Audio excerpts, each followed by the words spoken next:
السلام عليكم ورحمة الله وبركاته. ازيك يا احلى متابعين في الدنيا؟ ما يحلى الكلام الا بذكر النبي عليه افضل الصلاة وازكى السلام. لو انت اول مرة تشرفيني في القناة يا ريت تدوسي على الجرس الاسود، هيظهر لك كلمة كل، دوسي عليها عشان يجيلك اشعار باي فيديو جديد انا بنزله. واوعي تنسى اللايك والشير. هنتكلم عن حاجات كتيرة، تابعوا الفيديو للاخر. طبعا زي ما انتم شايفين دي محادثة، زي ما انتم شايفين كده. دي محادثة اهي زي ما انتم شايفين. دي بقى اللي تحت دي طبعا المحادثة زي ما انتم شايفين مكتوب عليها محمد ابن شهيرة، بس عشان انا مظهرش الرقم، وعليها اللوجو بتاعه وصورته.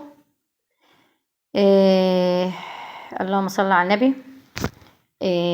تحت بقى هتلاقوا دي بقى الصورة اللي محطوطة تحت، دي اللي زي تدوسي، لو دوستي عليها جاتلك دوستي عليها بتهكر التليفون كله وبيسحب كل اللي عليه، فيوسات، صور، رسائل، كله، حتى الارقام التليفونات بيسحب كل حاجه.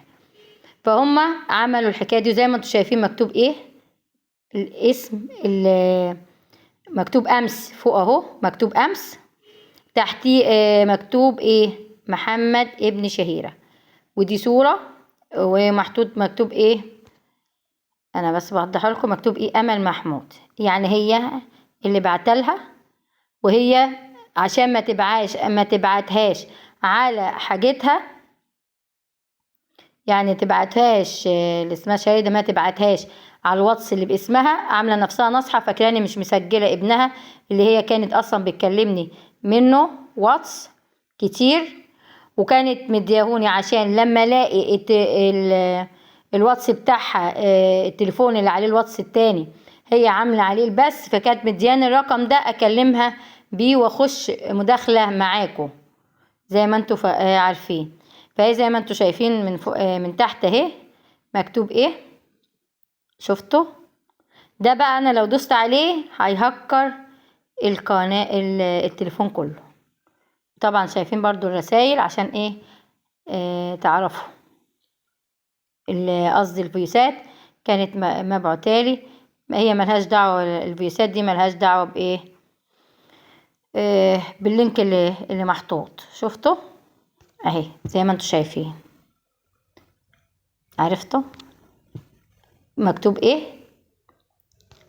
مكتوب امس. ماشي الكلام، عشان تتأكدوا ان هم عايزين يهكروا لي التليفون عشان ياخدوا كل اللي عليه. وقالوا للحرامي احلف قال جالك الفرج. يلا نكمل بقية الفيديو بتاعنا. اما بقى بالنسبة للصورة اللي انت عاملاها، اللي هي انا قصدي يا ولاد على اللي طلعت منصة من يومين او امبارح يوم الخميس، اللي طلعت منصة اللي هي الداعمة.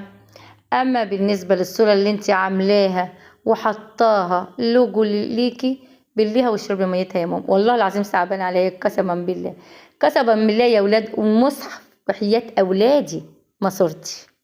ماشي، دي حاجة من الاتنين يا ولاد، لا هي اتضحك عليها ودفعت كتير يا عيني عشان تاخد صورة هدى، لا اما هي بتستفز هدى علشان هدى تطلع صورتها وتقول انا هو يا ولاد، انا مش دي يا ولاد. زي برضو بتاعت اسكندرية الهبلة لما طلعت بوشها وطلعت ايه، لا يما وده اعقل من كده بكتير.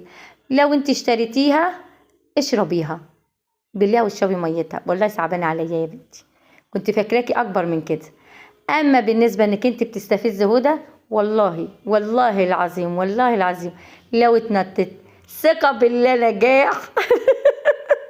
والله يا ولاد ثقه بالله، الحمد لله. ياي انا استغفر الله لما الاعتراض يعني على حكمه ربنا، انا يعني اقول ايه بس وحشه كده، ياي والله. وحياة ربنا يا ولاد اقسم بالله هدى يعني ما حدش بيشكر في نفسه، هدى والله العظيم زي القمر قسما بالله. يعني اللي يشوفني يقول ايه، يقول عبلة كامل بالظبط يعني في الجمال. لكن اللي هي جايباه دي مش عارفه كانت لاقيها على علبه ايس كريم ولا ايه، ولا كانت طالعه لها في البخت، ولا كانت طالعه لها في كيس كاراتيه. هي الزهر يا ولاد كانت طالعه لها في كيس كاراتيه. إيه، مبروك عليكي الصوره يا حبيبتي، مبروك عليكي، البسي انتي والله.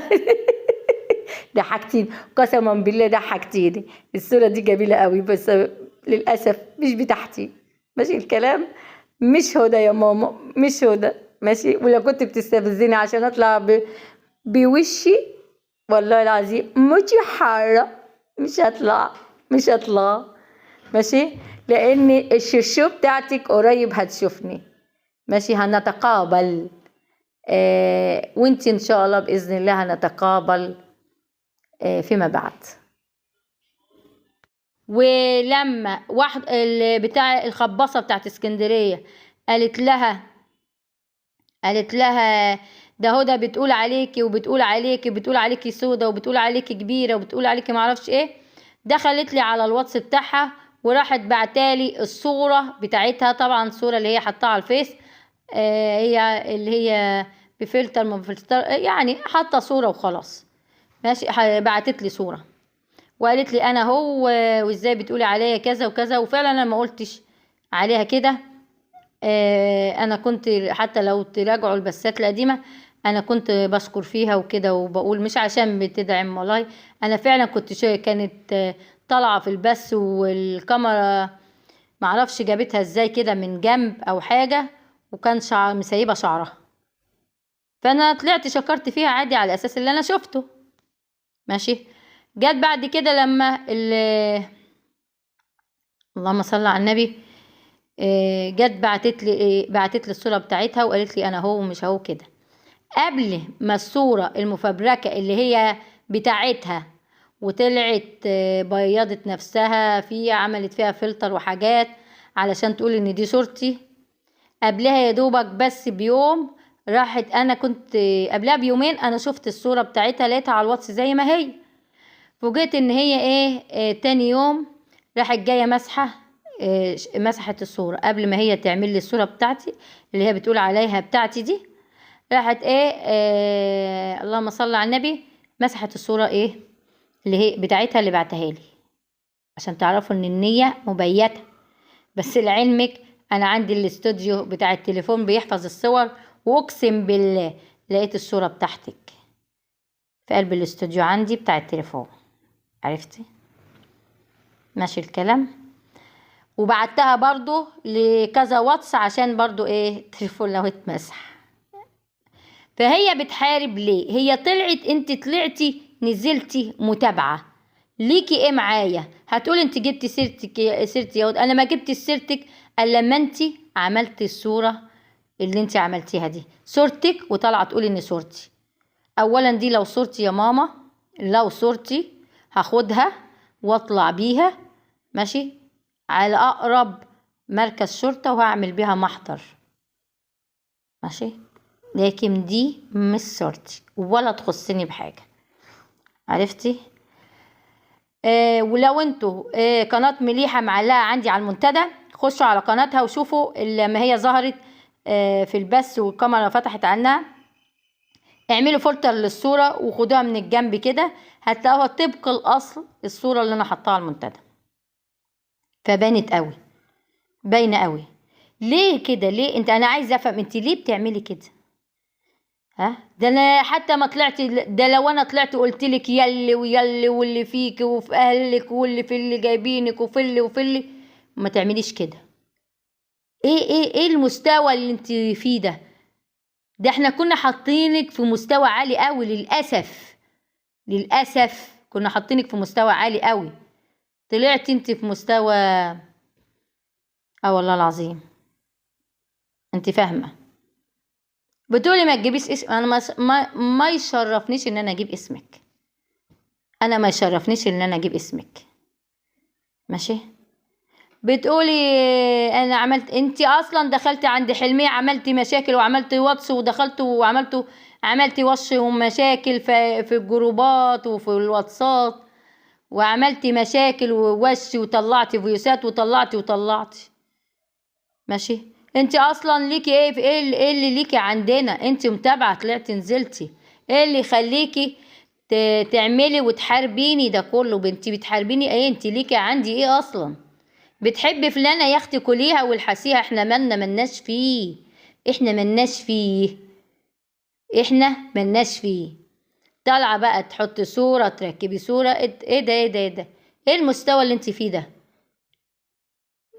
دي حاجه.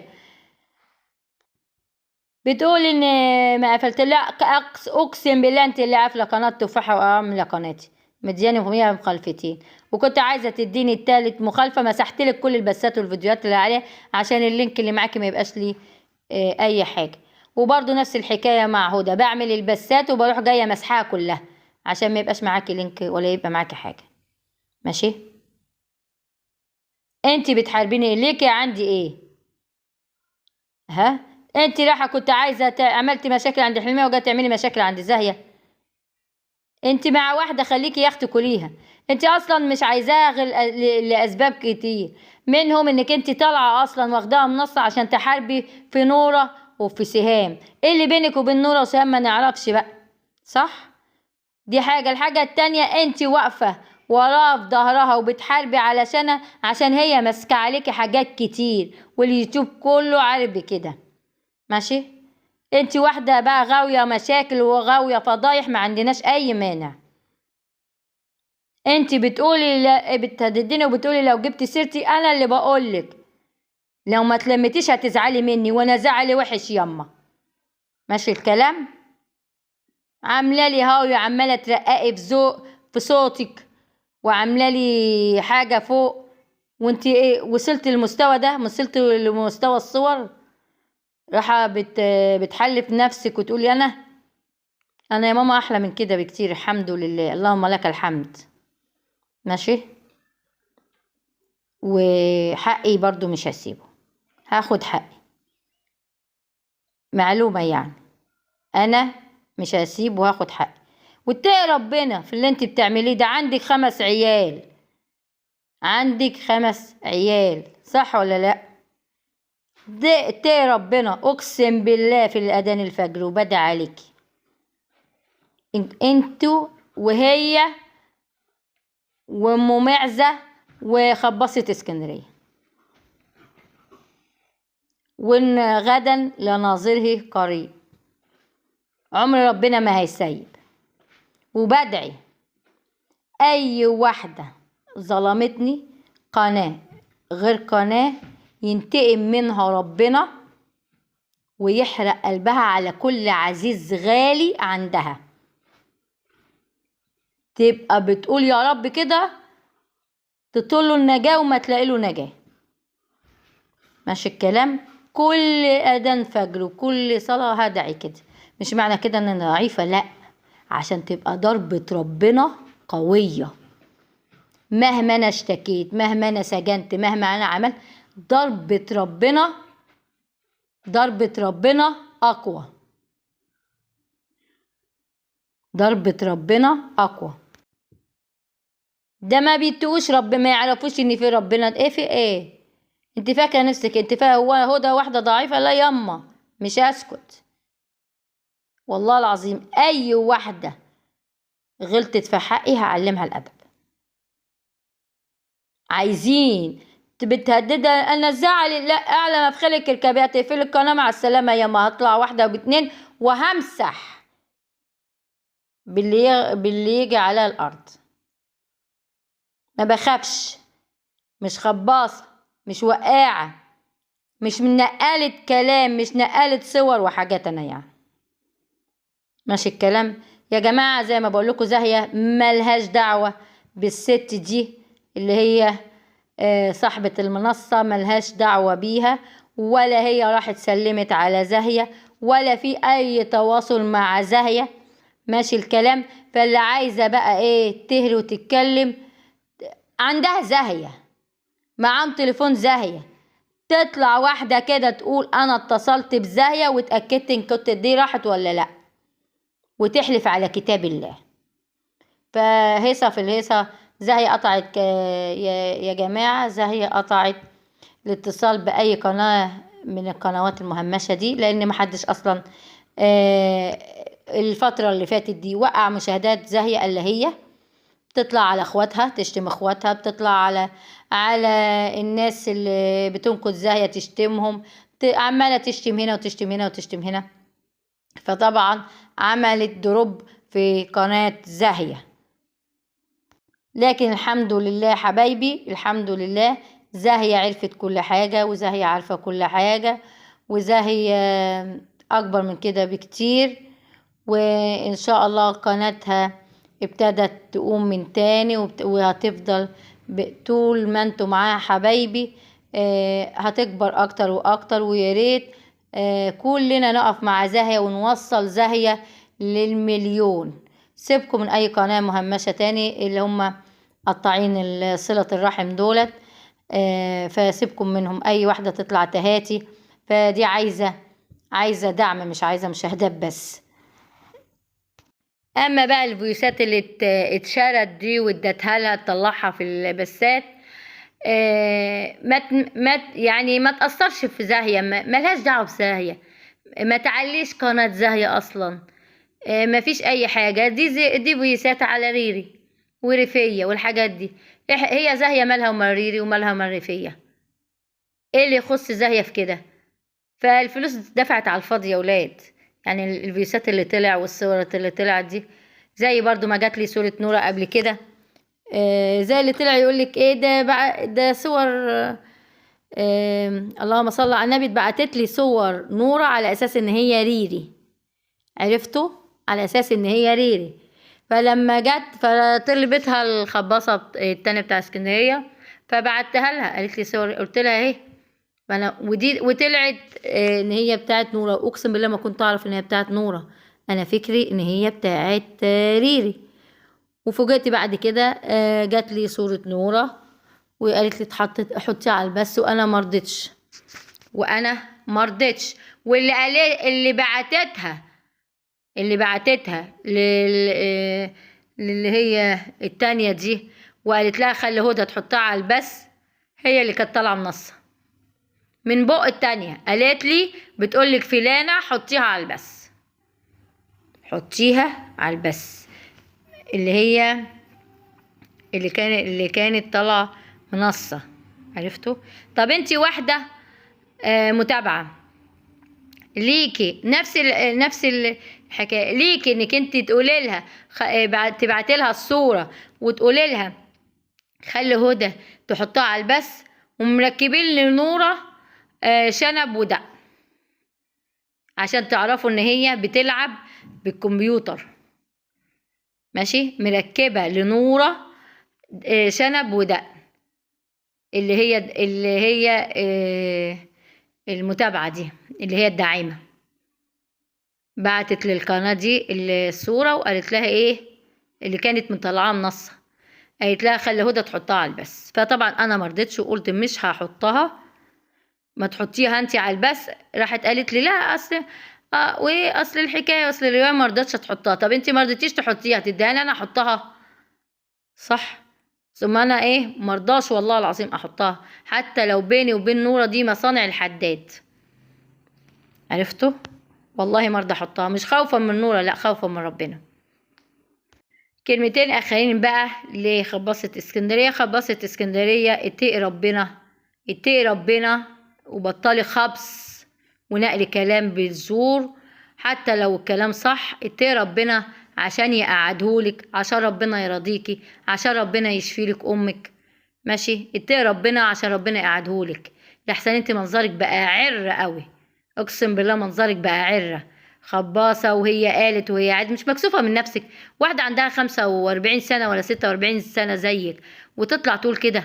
ده انت ليهم حق والله العظيم ليلة تقول ان انت ضربتي خالص، والله العظيم ده مخك في الطراوة. وحياة ربنا ربنا يشفيكي. لو انتوا وصلتوا لغاية هنا اوعوا تنسوا اللايك والشير لبنت شبرا.